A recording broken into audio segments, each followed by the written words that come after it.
Morrison and I'm here with my colleague Harriet Wheeldon.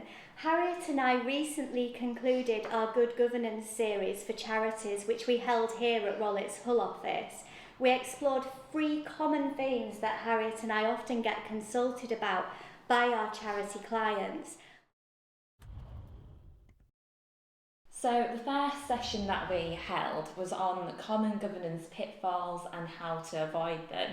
It's quite an interesting discussion with lots of different issues that different charities face. What do you think was the most common pitfall discussed in our session? I think one of the most common pitfalls that we encounter is when charities don't keep their governing documents up to date and they become something that's put in a drawer and is forgotten about until the charity urgently needs to do something.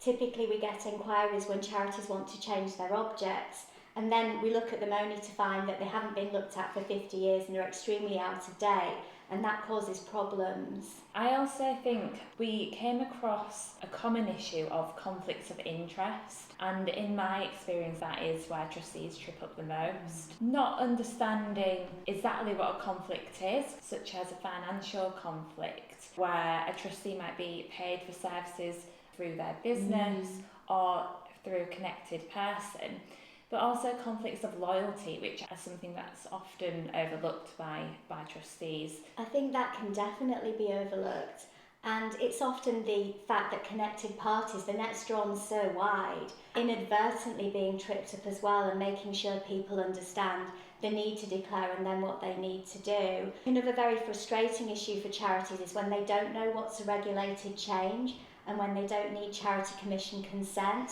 because it can, as we know, take several weeks to obtain that consent. So if you're urgently wanting to change your objects because you want to apply for some funding for a particular project, it can take a very long time to get that consent through, so it's better to be proactive than to wait until it's too late. What we have seen in practice is where charities or charitable companies have changed their articles, updated the Charity Commission, but forgotten to update Companies House. So that is also another pitfall that people need to look out for, remembering the dual regulation. Definitely, it's that dual regulation and considering options such as conversion to a CIO, which might ease some of the administrative burden.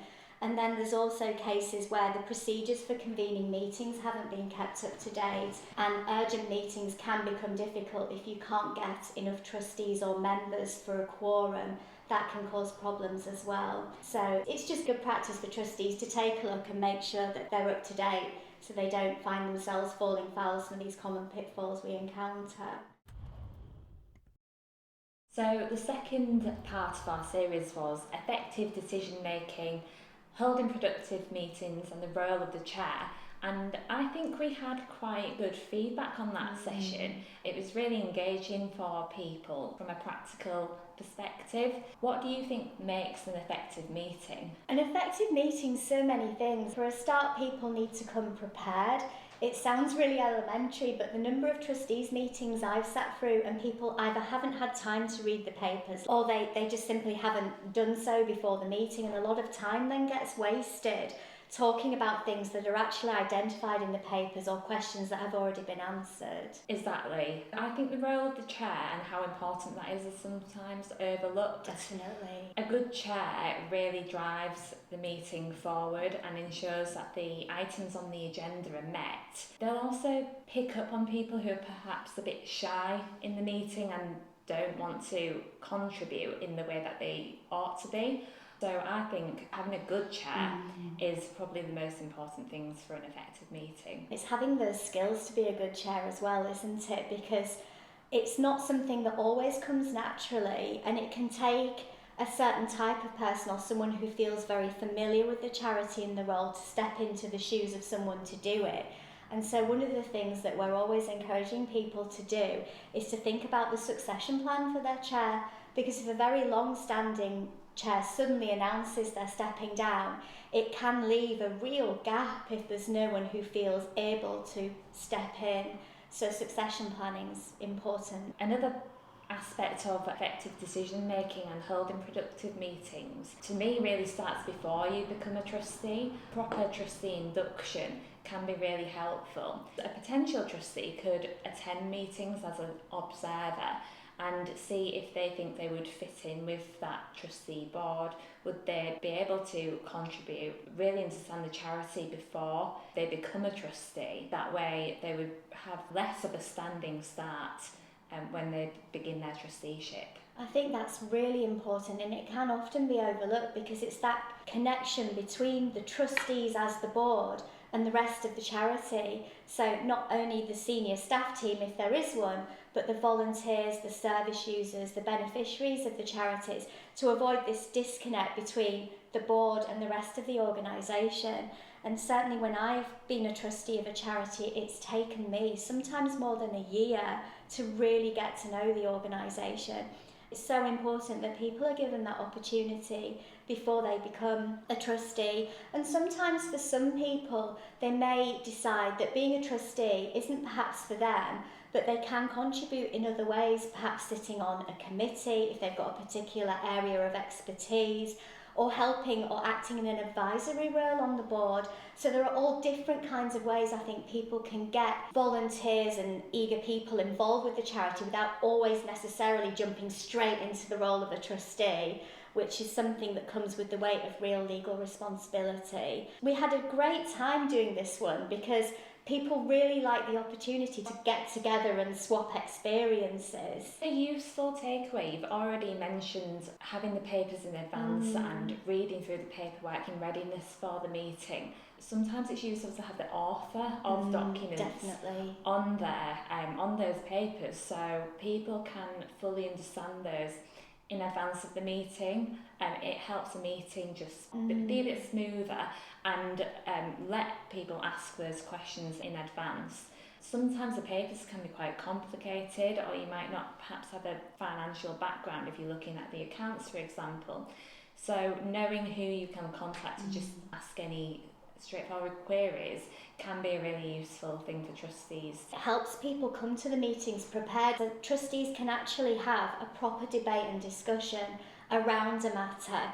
They feel informed and they feel able to do that. One of the key parts of effective decision making is that opportunity to discuss and debate, and that proactive and open challenge in the appropriate way, which helps trustees to get better decisions. So overall, I think the session was really useful. We had a really good discussion which ironed out some difficulties maybe that people are facing with holding meetings. I really like it actually when people get the chance to come and see us afterwards and ask questions in a more informal way. I really love to hear the debate and discussion amongst the trustees themselves as well, because I think that helps us too to sort of hear about their experiences and putting it all in a practical context. And finally, a really good takeaway from it was we talked about what a good agenda should look like to help trustees move through the meeting in a good way, and has a decision been made, what was it and who's carrying it through. We gave people a template for minutes as well. The minutes really ought to reflect the agenda so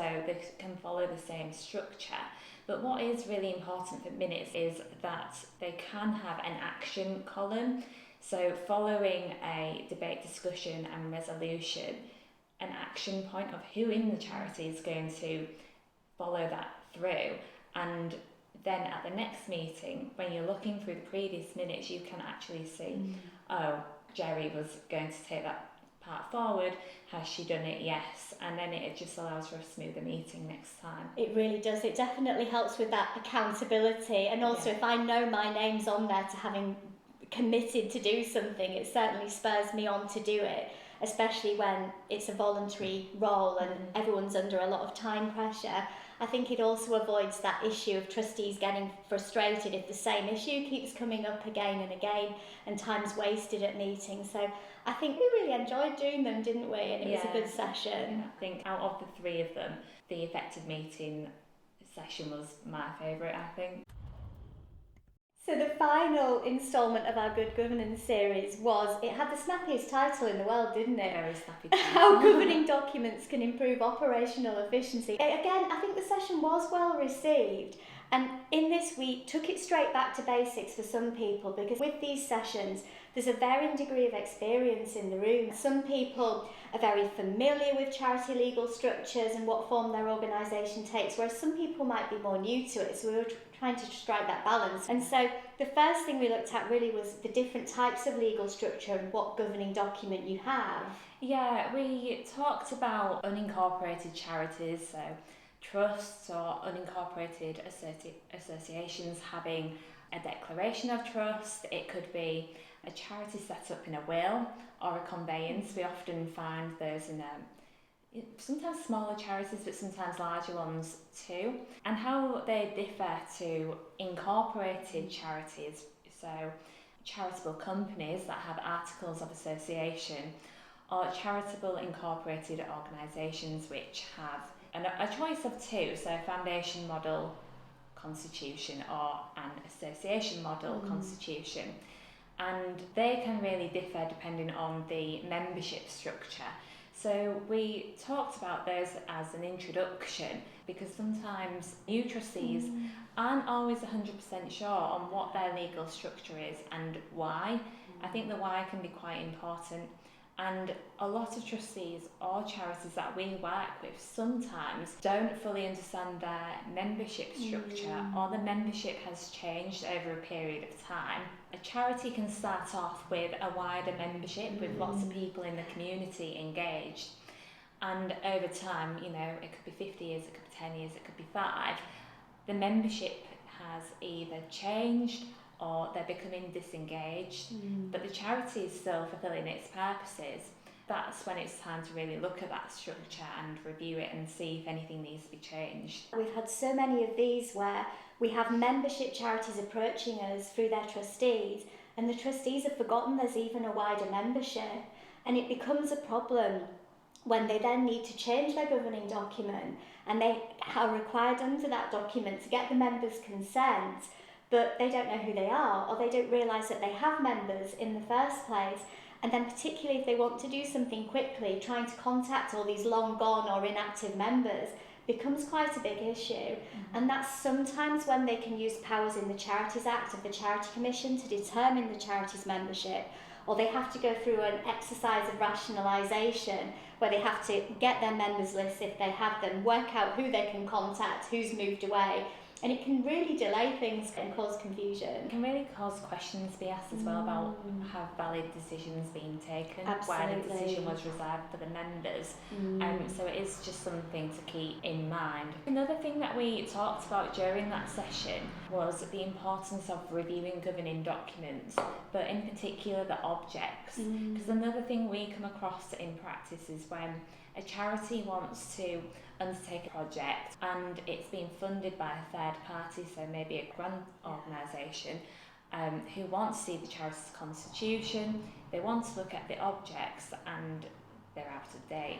There might be a big thing that caused it to be out of date, so a completely different operation to what the trustees think they're doing, or it could just be something small, so outdated language. All of it needs Charity Commission consent to change, so it's important to keep the governing document under review, so when that project or opportunity does come along, everyone's ready to go ahead. Yeah. The number of times we get charities coming and they urgently need to change their objects, and there is just no easy way to fast track that. And we do see some where they're amazing organisations, they've got so much history, but they're hundreds of years old, and the way in which the objects are expressed is just not how you would do it now. And you've seen one, haven't you, where it was delivering coal to the poor on Christmas Eve, and I've seen some referring to people in certain ways that you just wouldn't do that now. And it's super interesting, but it can be frustrating for trustees when they want to do something quickly and then they can't. I do think it is interesting when we do have to update objects, because we have to always go back to the original donor's intention, and you know, when it's delivering coal to the poor on Christmas Eve or New Year's Eve, how do you translate that into the 2024? Sometimes charities need to consult the beneficiaries and stakeholders, so that's another thing to watch out for. That can take time. Typically the Charity Commission asks, who have you consulted with when you apply to change your objects? And if you haven't undertaken any kind of consultation, again, that can delay things as well. So it's about being prepared and knowing what questions they're likely to ask. It sounds really dull how governing documents can improve operational efficiency, but if they're well drafted and they're up to date, They should really be a help to trustees to do that, because they should make the charity's mission super clear and be super up to date, and the procedures for calling, convening valid meetings and taking decisions should be super clear and up to date as well, which helps everybody and avoids these pitfalls that we often see later down the line. Another pitfall with governing documents is sometimes historic governing documents name individuals to be trustees or office holders, and often over time they're just not the trustees anymore. That is something that would need to be updated. Other things include the quorum, so the minimum number of people needed at the meeting to make it valid. That might again have changed over time. It might not be achievable in the context of the charity today, and it's just something to keep in mind. It shouldn't be diluted either, and that can make it become quite difficult to hold meetings effectively. And if you're an unincorporated charity, having a procedure for things like written resolutions, if there isn't time to convene a trustees meeting, I mean, an opportunity to have a proper effective debate, but sometimes if a decision is really urgent, you need to be able to use the written resolution procedure. And unlike in incorporated charities like a company or a CIO, unincorporated charities don't always have that fallback, and so they'd be looking at their governing documents and the authority to use that. And the same applies to online meetings.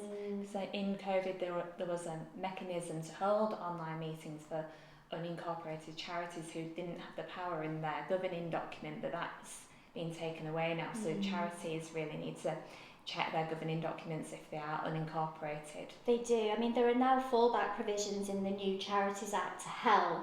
But again, I think it's about being familiar with what your governing document says in the first instance, then looking at how the Charities Act procedures might be able to assist in the event that it's silent, and taking it from there just to make sure you stay within the law with your decision making in case it's